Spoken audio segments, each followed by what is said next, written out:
Seja muito bem-vindo, eu sou Luciano S. e esse é o canal Casos Sobrenaturais Reais. Não deixe de fazer a sua inscrição e ativar o sininho para não perder os próximos vídeos e escreva nos comentários de que cidade você está nos assistindo. Desde já, o nosso muito obrigado.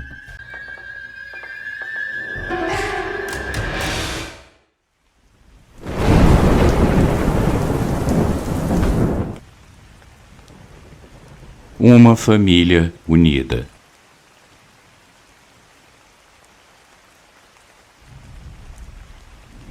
Minha mãe trabalhava em um escritório do governo que ficava no terceiro andar de um prédio. As janelas da sala davam para uma avenida pouco movimentada. O trânsito naquela área vinha dos outros prédios do governo, de uma escola e de uma fábrica. Quando todos os alunos e trabalhadores já haviam chegado, o local ficava praticamente vazio. Na calçada em frente, uma família chegava logo cedo puxando ou empurrando um carrinho. Eles vendiam cigarros, doces, água, refrigerantes e salgadinhos. Eram um rapaz, uma moça e uma menininha de cerca de 1 ano e meio. O rapaz também lavava carros e fazia bicos para garantir que a sua família não passasse fome. Minha mãe estimava que ele tivesse cerca de 20 anos e ela 18 ou 19. Às vezes minha mãe comprava alguma coisa deles apenas para ajudar com algumas moedas. Ela dizia que pensava muito no meu primo Fábio, que teve um filho da mesma idade e o via na mesma situação do rapaz. Um dia, uma colega contou à minha mãe que a moça havia sido expulsa de casa quando seus pais descobriram que ela estava grávida. Ele não tinha pais e morava com a tia, mas saiu de casa quando completou 18 anos, fugindo do que chamava de inferno. Não se sabe de onde eles vinham empurrando aquele carrinho, mas eles chegavam suados como se tivessem saído de casa ainda de madrugada. Eles só iam embora por volta das 10 da noite. Praticamente viviam na calçada em frente ao prédio, até mesmo quando as escolas estavam fechadas durante as férias, o que significava que eles quase não vendiam nada. Nesses períodos o rapaz tinha poucos carros para lavar, menos trabalho e menos dinheiro. Minha mãe às vezes oferecia comida a eles porque via os três dividindo uma sopa instantânea. A época de poucas vendas coincidia com o período de chuvas e a família se abrigava embaixo de uma estrutura na entrada da escola para não se molhar. Eles deixavam o carrinho a alguns passos de distância, sempre olhando para os lados, esperando algum cliente ou que a chuva parasse, ou ainda que o dia terminasse para voltarem para casa e descansarem. Um dia, eles pararam de aparecer. Minha mãe não foi a única a notar, mas talvez fosse ela quem mais pensava neles. Naquela tarde, ela chegou em casa e comentou comigo sobre a ausência dos jovens, preocupada, imaginando que alguém pudesse ter adoecido ou sofrido um acidente. Ela sabia o quanto perder um dia de vendas poderia impactar a renda deles. Depois de uma semana, minha mãe e suas colegas receberam a notícia. No último dia em que foram vistos, ao voltarem para casa empurrando o carrinho, eles foram atropelados por um veículo em alta velocidade. Os três perderam a vida na hora. Minha mãe ficou muito triste por vários dias. Naquela semana ela procurou meu primo Fábio e o abraçou bem forte e disse que ela sempre estaria ao lado dele. Desde então ela evitava olhar pela janela para a rua. Ela não queria mais ver a avenida cinzenta, vazia e triste. Aquele espaço agora parecia muito maior sem o carrinho. Uma tarde, uma chuva forte fez a minha mãe ficar até mais tarde no escritório. Ela estava sentada em sua mesa, assistindo a vídeos no celular, quando ela ouviu a tosse de uma criança e, em seguida, a voz de uma moça. Ela se aproximou da janela e olhou para fora.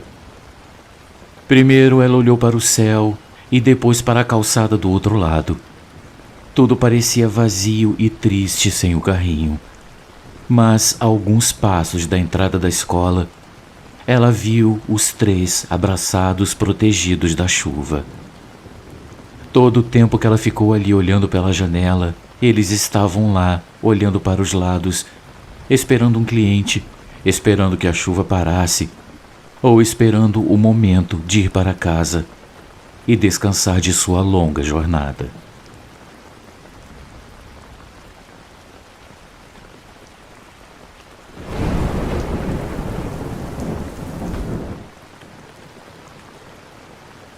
Tobias.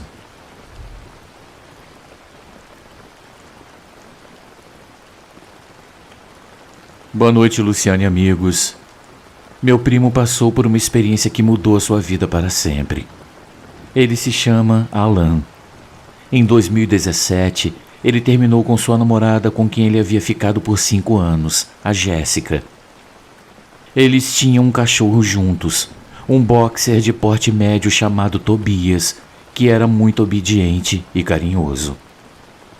Quando terminaram, a Jéssica deixou Tobias com Alan e ele assumiu a responsabilidade de cuidar do cachorro. Meu primo sempre foi uma pessoa um pouco solitária e após o término ele ficou ainda mais fechado. O Tobias era então a sua única companhia. Apesar de bem comportado, o cachorro precisava ser levado para passear de manhã e à noite, pois ele ficava o dia inteiro esperando pacientemente dentro do apartamento até que meu primo voltasse do trabalho. Ele não fazia bagunça, não destruía nada. Ele apenas ficava à espera, fiel e quieto. A tristeza do meu primo era profunda. No início, ele chegava em casa, levava o cachorro para uma volta rápida e se deitava sem jantar. Ele dormia quase de imediato, exausto emocionalmente. Porém, algumas madrugadas, o Tobias o acordava para brincar. Era como se ele sentisse a tristeza do seu dono e quisesse animá-lo. Ele colocava uma bolinha azul com pequenas pontas de plástico na cama do Alan e encostava a cabeça no colchão com os olhos brilhando, esperando que ele jogasse a bola para ele buscar. Por vezes, meu primo se irritava com essas interrupções e escondia a bola para não ser incomodado. Mas o Tobias, ansioso, ia até o banheiro tentando puxar a porta, chorando baixinho. Foi quando o Alan começou a perceber que, na verdade, esses passeios e brincadeiras o estavam ajudando a superar a dor. Algo no simples ato de passear com o cachorro, observando as casas, as lojas, as ruas movimentadas e as pessoas, ajudava a aliviar o seu coração. Conforme o tempo passou, ele se acostumou tanto com a companhia do Tobias que ele começou a planejar suas caminhadas. Ele descobriu parques, quiosques e restaurantes do bairro. Ele conheceu até outros donos de cães e começou a trocar histórias e conselhos.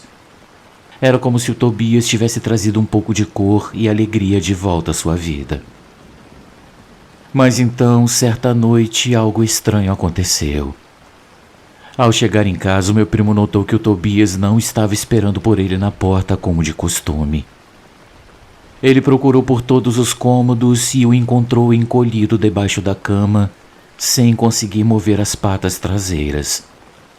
Desesperado, ele o levou ao veterinário, onde foi informado que o cachorro estava com uma doença grave.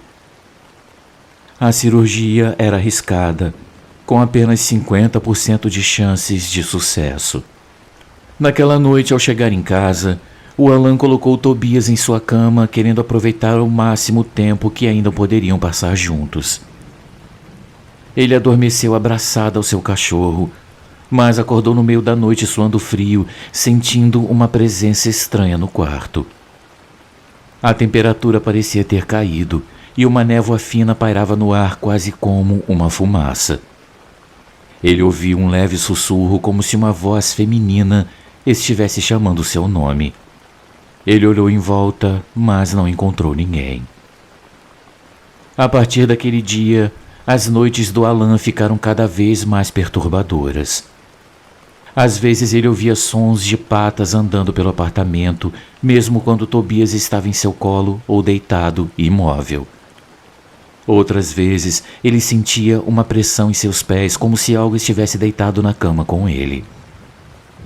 Uma madrugada, enquanto ele acariciava o Tobias adormecido, ele ouviu um leve arranhar de unhas na porta da entrada, como se alguém ou algo estivesse tentando entrar.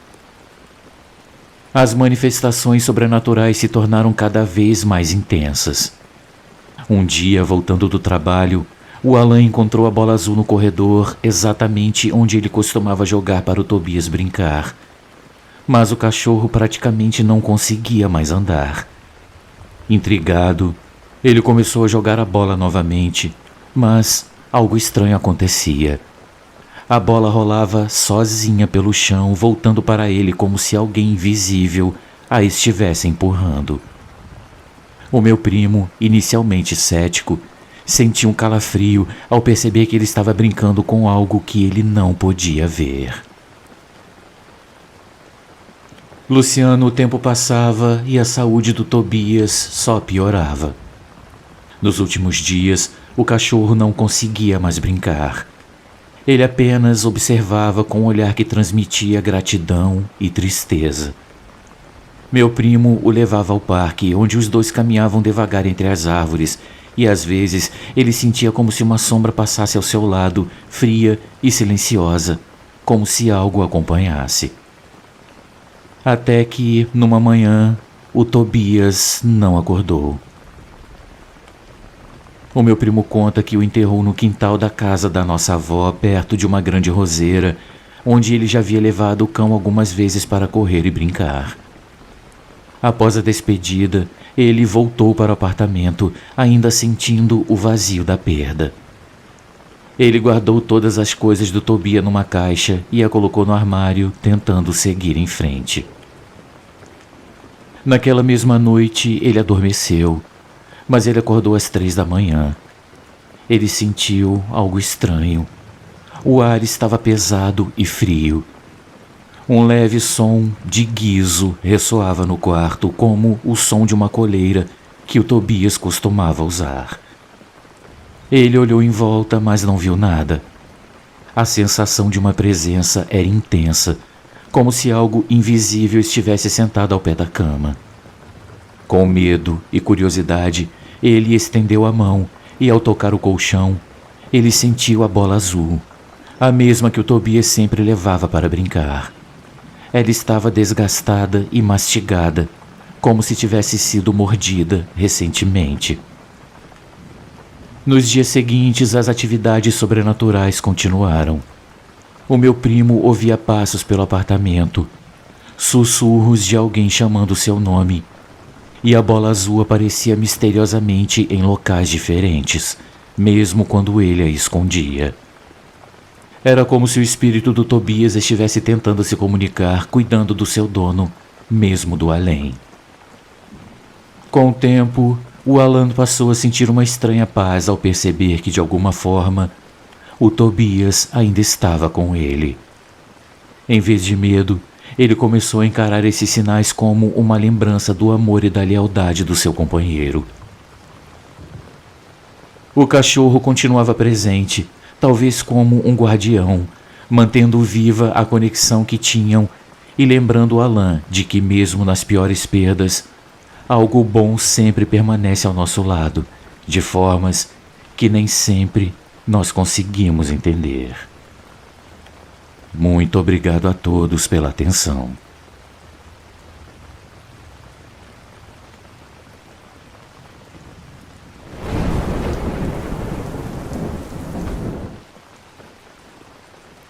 Minha mãe cuida de mim.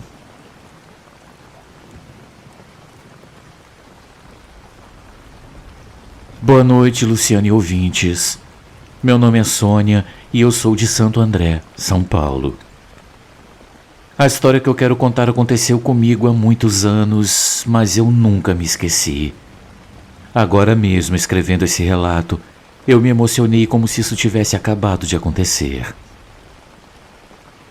Eu nunca entendi muito bem porque a minha mãe insistia em me esperar acordada, noite após noite, até eu chegar em casa. Era quase um ritual para ela. Eu podia sair apenas para encontrar uma amiga ou ficar até tarde no trabalho. Mas ao abrir a porta, lá estava minha mãe, sentada na poltrona desgastada, com um olhar atento, como se me esperasse há horas. Eu sempre dizia: "Mãe, vai descansar. eu sempre chego bem. Ela apenas balançava a cabeça e sorria aquele sorriso cansado, mas determinado. Era como se de alguma forma ela estivesse em paz só depois de ter certeza de que eu estava a salvo. Eu me lembro de uma noite em particular. Eu havia saído para uma festa de aniversário e eu cheguei tarde, bem mais tarde do que o normal. Quando eu entrei em casa, minha mãe estava lá, na mesma posição, segurando suas agulhas de tricô e aquele novelo de fio azul, o mesmo que ela gostava de segurar, mas nunca parecia terminar. Ela me olhou com os olhos pesados de cansaço e me disse: "Eu só fico tranquila quando você chega em casa." Eu suspirei e lhe dei um beijo na testa, agradecendo em silêncio por esse cuidado constante, embora às vezes ele me sufocasse um pouco, eu confesso. Conforme o tempo passava, eu sentia que ela estava cada vez mais frágil. E embora eu tentasse convencê-la a descansar cedo, era como se aquela vigília fosse mais forte do que ela.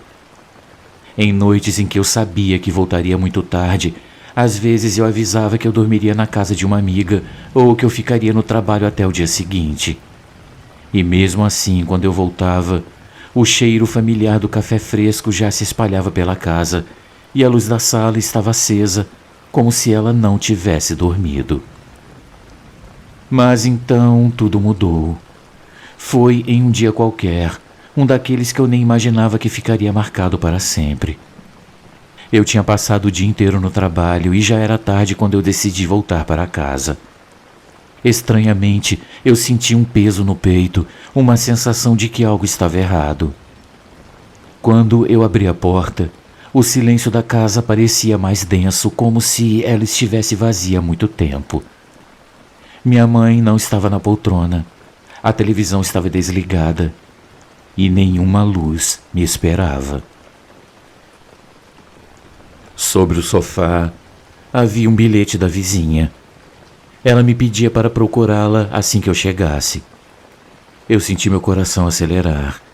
Eu saí às pressas e fui até a casa da dona Ana, a vizinha mais próxima. Lá, ela me deu a notícia. Minha mãe havia sofrido um ataque do coração. Ela foi levada ao hospital, mas não resistiu. Eu fiquei ali em silêncio, tentando entender o que significava a ideia de que ela não voltaria mais. Eu voltei para casa sozinha naquela noite. Cada passo que eu dava dentro daquela casa tinha um peso enorme. A poltrona estava vazia e o silêncio era assustador. Eu me sentei ali no lugar onde tantas vezes eu a vi me esperando. Eu fiquei abraçada ao fio azul que ela nunca terminou, sentindo o cheiro que ainda parecia estar impregnado nas almofadas. E enquanto as lágrimas desciam, eu me peguei sussurrando: "Eu já cheguei, mamãe." E então, de repente, uma coisa estranha aconteceu.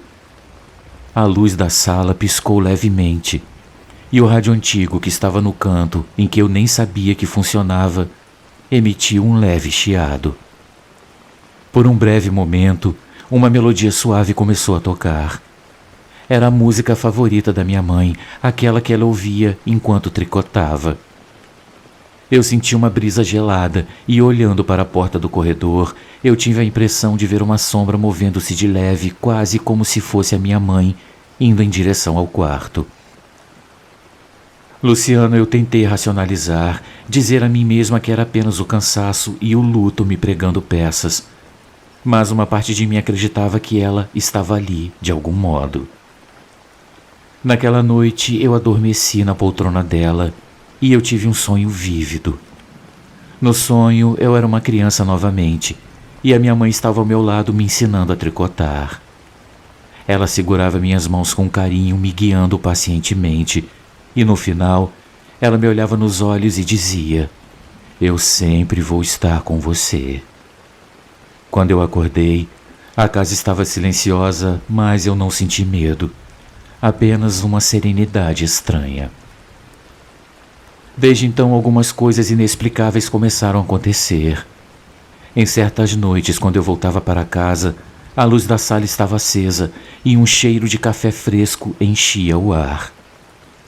Havia vezes em que a televisão ligava sozinha, sempre no canal que ela costumava assistir. E outras vezes, o rádio emitia aquele chiado familiar antes de tocar a mesma melodia. Eu já não tentava encontrar explicações lógicas. Para mim, eram sinais de que a minha mãe de alguma forma continuava ali, me protegendo, cumprindo a sua promessa de nunca me deixar sozinha. Agora, sempre que eu chego tarde em casa, eu olho para a poltrona dela, para o fio azul inacabado, e eu sorrio. Todos os dias antes de dormir, eu sussurro baixinho: "Eu cheguei bem, mamãe. Pode ir descansar." E eu sinto, no fundo do meu coração, que ela me ouve e que onde quer que ela esteja, ela continua a zelar por mim, mantendo a promessa que ela fez de velar o meu sono e me esperar em casa, para sempre.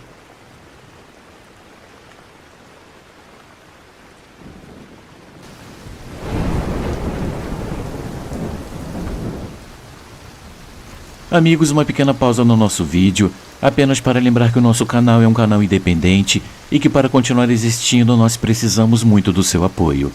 Existem muitas formas de você ajudar o canal.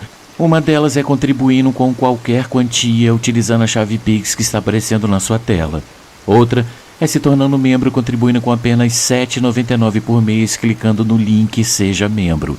Você também pode nos ajudar sempre curtindo, comentando e compartilhando nossos vídeos, pois dessa forma a plataforma vai ampliar o alcance do nosso canal e ele será cada dia mais conhecido.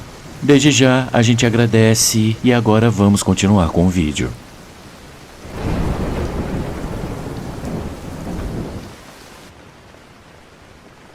Tristão.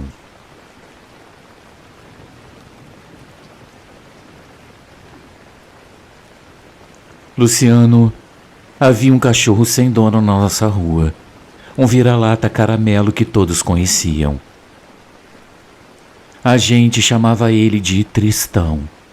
Eu acho que esse nome vinha do seu olhar sempre melancólico, como se ele carregasse o peso do mundo. Mesmo que ele fosse o tipo que corria atrás das motos, assustando quem passava, ele parecia sempre triste. O Tristão era muito querido na vizinhança, apesar das travessuras. Todos nós dávamos comida a ele e a mais alguns cães que sempre apareciam por lá. No final do ano passado, eu flagrei o Tristão tentando roubar a ração de outro cachorro, embora ele tivesse com o prato dele ainda cheio. Eu não pude deixar isso passar e eu dei uma bronca nele. Foi só uma reprimenda rápida, nada demais. Mas o Tristão, como era muito sensível, virou-se na mesma hora e foi embora, ofendido, sem nem olhar para trás. Eu me lembro claramente desse dia. Era o dia 28 de dezembro de 2023. Logo depois eu viajei para passar o fim de ano com a família da minha esposa. Retornamos no dia 2 de janeiro e eu notei algo estranho assim que chegamos. Todos os cães estavam lá, menos o Tristão. Eu procurei por ele, mas nada. Era estranho porque ele sempre aparecia. Conforme os dias passavam, a minha preocupação aumentava. Todos os outros estavam por ali como de costume, mas Tristão, o mais emblemático deles, tinha sumido. Eu comecei a me perguntar se ele teria se mudado para outra rua ou se alguém na vizinhança o tinha adotado. Até que no dia 6 de janeiro, ao voltar do trabalho, eu o vi.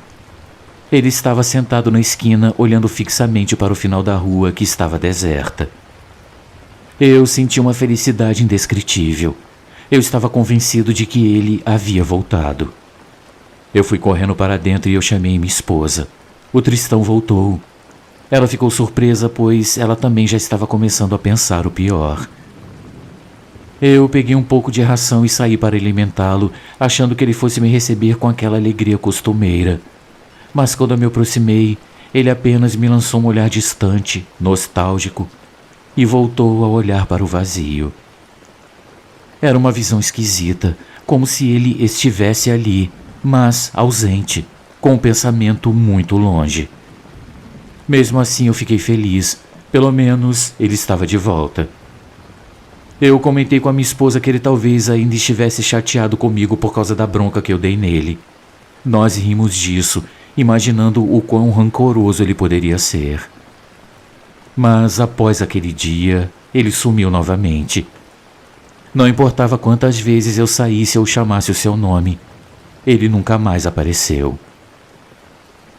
Alguns dias depois, a minha esposa estava conversando com uma vizinha e o nome do Tristão surgiu na conversa. Foi então que ela ouviu uma história que fez o meu coração afundar. A vizinha contou que antes do ano novo, ele derrubou um homem que andava de motocicleta. Esse homem ficou furioso e pegou um pedaço de madeira para bater nele. O Tristão, tentando fugir, acabou correndo para o meio da rua e foi atropelado por um ônibus. Eu senti um calafrio, lembrando que o último dia que eu o vi foi antes da viagem, justamente no dia 28 de dezembro. Eu conectei as peças num piscar de olhos. Foi em janeiro quando eu o vi sentado na esquina, solitário e de costas para mim, com aquela expressão de tristeza profunda. No fundo, eu entendi que talvez aquele não fosse o Tristão de carne e osso. Meus amigos, eu nunca vou esquecer aquele olhar vazio e melancólico, a imagem dele de costas encarando a rua vazia. Talvez o que eu tenha visto naquela tarde fosse apenas uma despedida, um último adeus silencioso de um amigo que, apesar de tudo, nunca deixou de nos amar. Uma ótima noite a todos e muito obrigado pela atenção.